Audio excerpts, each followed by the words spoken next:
Ahora esta noche quiero que vayan conmigo al capítulo 22 del libro de Lucas. El capítulo 23, perdónenme. El capítulo 23 del libro de Lucas. Y empezaremos en el verso 39. Y uno de los malhechores que estaba crucificado lo injuriaba diciendo: si tú eres el Cristo, sálvate a ti mismo y a nosotros. Pero respondiendo el otro le increpaba diciendo: ¿no temes tú a Dios estando en la misma condenación? Nosotros a la verdad con justicia padecemos porque recibimos la debida recompensa de nuestros hechos, pero este hombre no ha hecho nada malo. Y dijo a Jesús: Señor, acuérdate de mí cuando vengas en tu reino. Y Jesús le dijo: de cierto te digo que hoy estarás conmigo en el paraíso. Y aquí está la historia de un hombre que se convirtió en el último momento. En este pasaje de la Escritura que acabo de leer, encontramos una descripción de la cruz de Jesucristo. Ya sabes, casi todos los días me encuentro con personas que me hacen la misma pregunta: ¿hay alguna esperanza para mí? Alcohólicos, drogadictos, prostitutas. Bueno, quiero contarle la historia que leí de la Biblia, de un hombre que merecía la muerte, el juicio y el infierno. Y en ese último momento se arrepintió de sus pecados y fue salvado. Es la única historia de arrepentimiento instantáneo que encuentro en toda la Biblia. Y ahora es algo muy interesante para mí. El único en toda la Biblia, y esto indica que es posible salvarse en el último momento, pero no es probable. Es mejor que vengas a Cristo mientras puedas, porque es posible que nunca tengas muchas oportunidades. Este hombre tuvo una oportunidad y la aprovechó en ese momento. Ahora aquí está la imagen de la cruz de Cristo. No creo que nadie pueda leer la historia de la crucifixión de Jesucristo y no conmoverse un poco en esa historia. Porque la crucifixión fue la forma de ejecución más cruel y más terrible que puedas encontrar. Los romanos practicaban la pena capital y la mayor parte del mundo practicaba la pena capital. Los romanos lo practicaban y crucificaban a la gente. Y la crucifixión era la forma más brutal y terrible y agonizante conocida por el hombre. A veces una víctima colgaba en la cruz durante 5 o 6 días bajo el sol abrasador, muriendo gradualmente en el sufrimiento más terrible y la agonía más terrible. Cuando Jesús era niño pequeño en Nazaret, seguramente los romanos crucificaron a más de 3,000 personas en un día. Y Jesús debe haber visto eso, porque se rebelaron y los romanos los crucificaron. Así la crucifixión era el método romano de ejecución. Era una cosa terrible. No el método judío, el método romano era el que utilizaban. Y fueron los romanos los que pusieron los clavos en las manos de Jesucristo. Y tenemos la imagen que sacan a Jesús del calabozo, de la cárcel. Ya ha sido condenado a muerte. No pudieron encontrar ningún cargo que se mantuviera. Se habían hecho falsos testigos y testificaron contra él. Y ahora encontramos a Jesús siendo arrastrado fuera de la cárcel. Y le quitaron la ropa. Un largo látigo de cuero con perdigones de acero en el extremo que se envuelve alrededor de tu cuerpo una y otra vez hasta que su espalda sangra. Luego, entre risas y burlas, le ponen una corona de espinas en la frente y le sangra la cabeza. Le tiran la barba hasta que le sangra la cara. Su rostro estaba tan estropeado que apenas podían reconocerlo. Y con él sacaron a 2 ladrones, 2 salteadores, 2 hombres que merecían la muerte.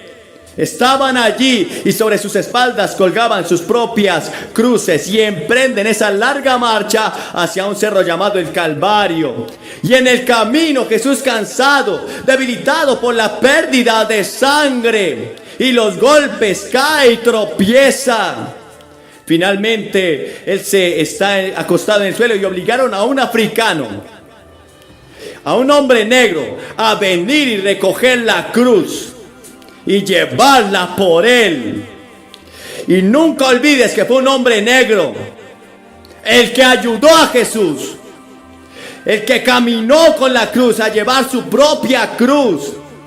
Cristo pertenece al hombre negro, tanto como al hombre blanco o al rojo. Él pertenece a todo el mundo. Y Él dice al negro y al blanco, al rojo y al amarillo: te amo. Y cada paso que dio en el camino hacia la cruz y cada gota de sangre que cayó, Dios estaba diciendo: te amo, te amo, te amo. Y la Biblia dice que los ángeles miraban y con asombro, mucho asombro, no podían creerlo. Que el poderoso Dios del universo, quien con un chasquido de dedos podría destruir todo el planeta, les permitiera hacer eso a su Hijo. Ellos van a la cruz del Calvario y le ponen los clavos en sus manos y la estaca en sus pies y lo cuelgan entre el cielo y la tierra, y allí está colgado. Y los soldados hasta él se burlan, y una multitud se reúne y se están riendo, se burlan. Hasta salvó a otros, ¿por qué no te salvas a ti mismo? Y los dos ladrones que están siendo crucificados con él también se burlan.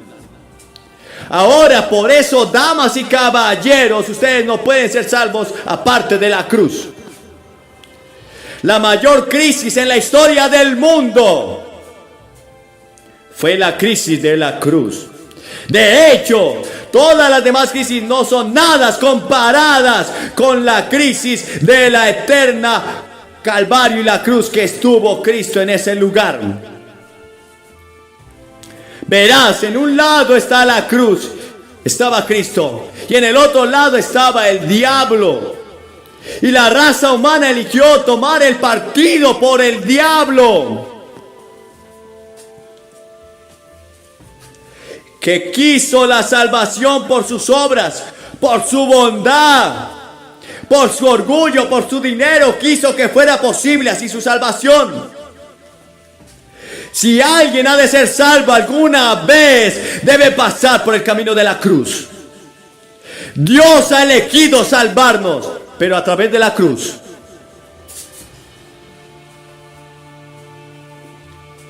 Por eso la Biblia dice: por gracia sois salvos por medio de la fe, y esto no es de vosotros, pues es un don de Dios, no por obras, para que nadie se gloríe. Y nos quitó todo el orgullo cuando miramos la cruz. Porque verás, Pablo dijo que la proclamación de la cruz es locura, es ridículo para aquellos que están pereciendo. Es un reproche a su propia sabiduría, es una reprimenda a su intelecto, es un reproche a todo lo que puedes ofrecerle a Dios para agradarle. Tienes que humillarte, inclinarte y arrepentirte de tus pecados y venir por la fe y decir: Señor, en la cruz de Cristo me glorío, solo me aferro a la cruz. Estos dos ladrones estaban allí y estaban riendo y burlándose, pero uno de ellos se detiene de repente. Una mirada extraña aparece en su rostro y mira a Jesús. Lo ve morir como Señor de señores y Rey de reyes, y ve algo en la forma que está muriendo. El hecho es que él no está respondiendo al hecho de lo que está pasando. Dice: perdónalos porque no saben lo que haces. Piensa un momento cómo esta oración hace Jesús. Y este ladrón escucha todo lo que está pasando sobre él, su vida anterior, y él vuelve a sus pensamientos y reprende al otro ladrón y le dice: no le temes a Dios. Este hombre no ha hecho nada, no merece morir, pero tú y yo lo merecemos. Merecemos ser ejecutados por nuestros crímenes.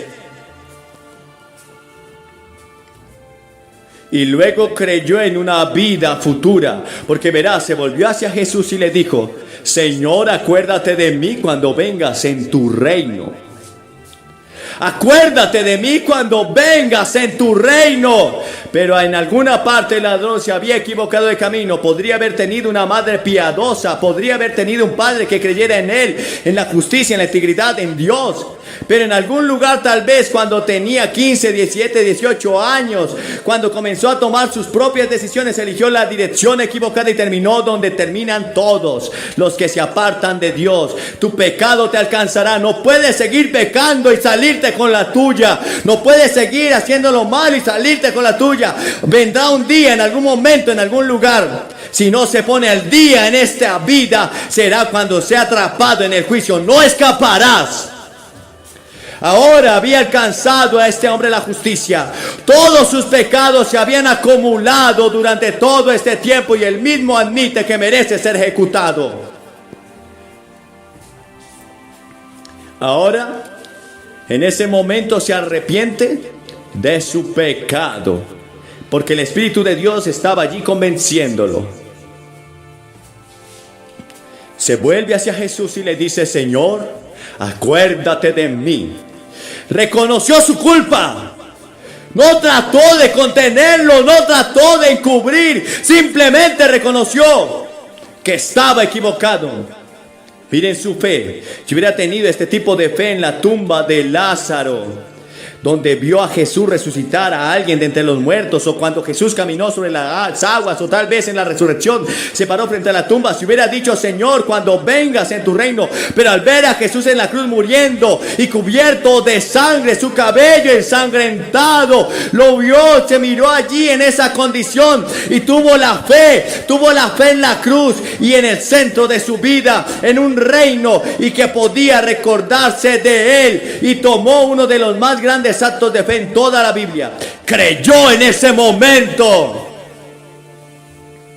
En ese momento terrible, él creyó en Jesucristo, que se dirigía hacia un reino y quería estar en ese reino, quería ser salvo, quería que sus pecados fueran perdonados. Mira su oración. Fue una sola frase humilde.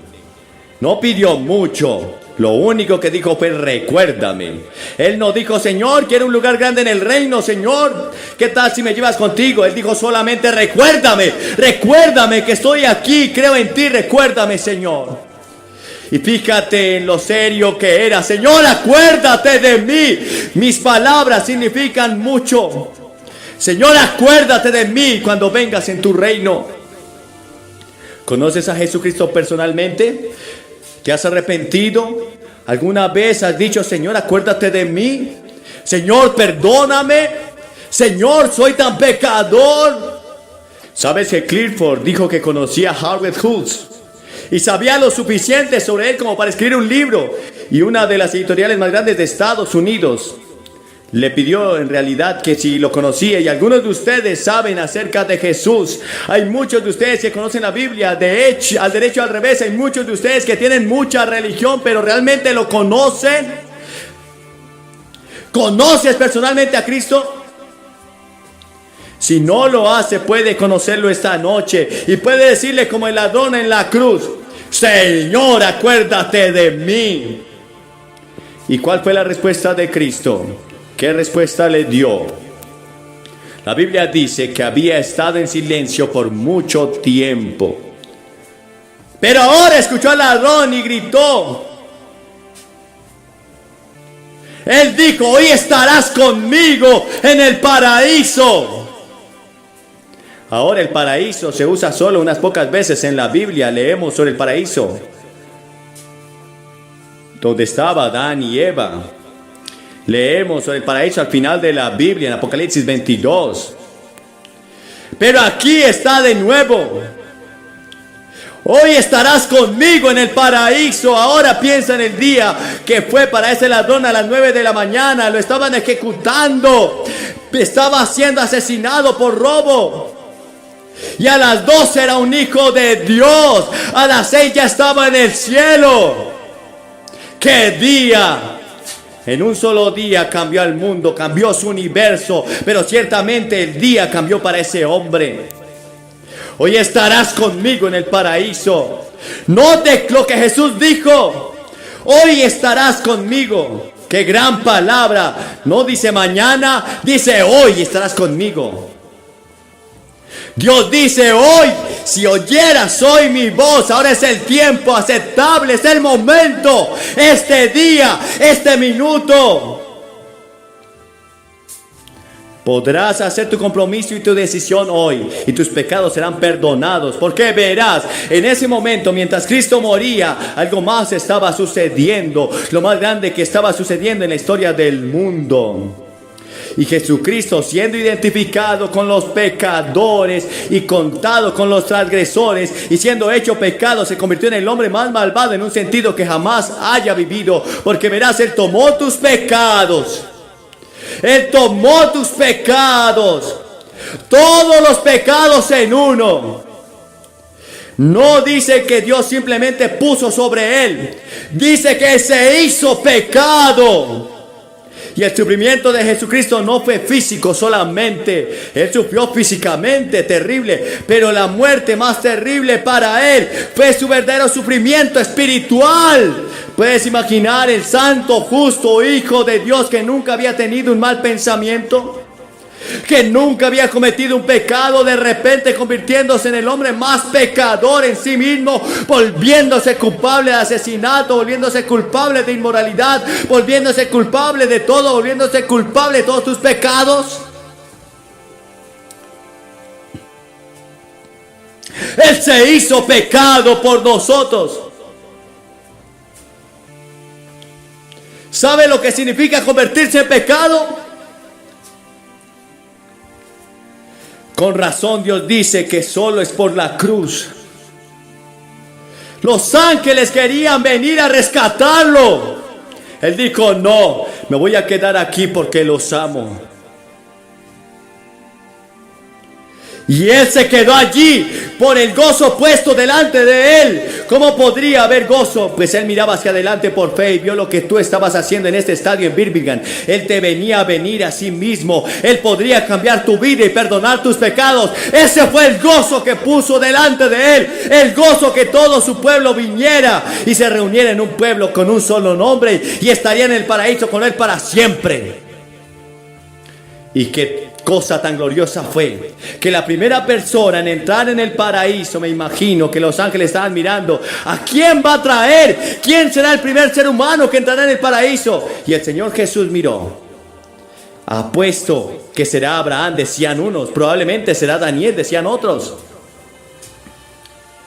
Me pregunto si será Elías, me pregunto si será Moisés. ¿Sabes quién fue? Fue el ladrón en la cruz. Hoy estarás conmigo en el paraíso. Y ese fue el que entró al paraíso primero, con el Rey de Reyes y Señor de Señores. ¡Qué bienvenida le dieron mientras bajaban por las calles de oro! En esa gran ciudad y todo el universo inclinándose ante Cristo. Y Jesús entrando con un ladrón de su mano. La música que sonó, el planeta y las estrellas regocijándose por Cristo Jesús que entró en el paraíso y a su lado estaba el ladrón que merecía el infierno. Bueno, quiero decirles que Jesucristo contestaría la oración de ese ladrón y Jesucristo contestará tu oración en este momento. No tienes que hacer una oración larga. No tienes que ir a casa y reorganizar todo y mejorar y tratar de reorganizar tu negocio, tus estudios, tu vida matrimonial. Vienes tal como eres. Usted no espera y se va a casa y se pone mejor ropa para estar más presentable. Ven tal como eres. Ese ladrón en la cruz estaba colgado, desnudo, sangrando y mereciendo la muerte. Y sabes que es algo interesante porque verás, él no tuvo tiempo de unirse a una iglesia. Él no tuvo tiempo de correr a bautizarse. No sabemos si fue regocijado. Él estaba así. No fue bautizado. Verás, fue salvado por gracia. Y esa palabra gracia es una palabra maravillosa en la Biblia. Significa favor inmerecido, algo que no merezco. Algo que Dios simplemente te da y me lo da y no lo puedo comprar, no puedo trabajar por eso, Él lo da. Él te ofrece eso esta noche. Dios le está diciendo a todos ustedes: los amo y los perdonaré.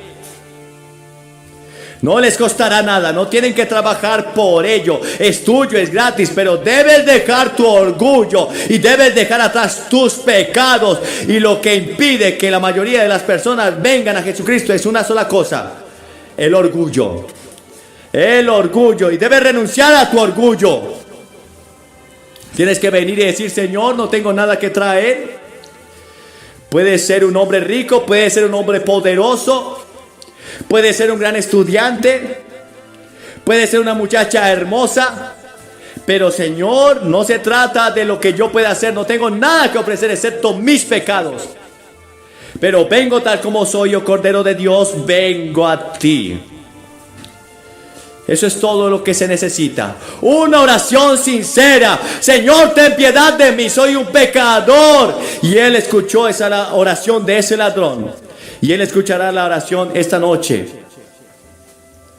La salvación es por gracia.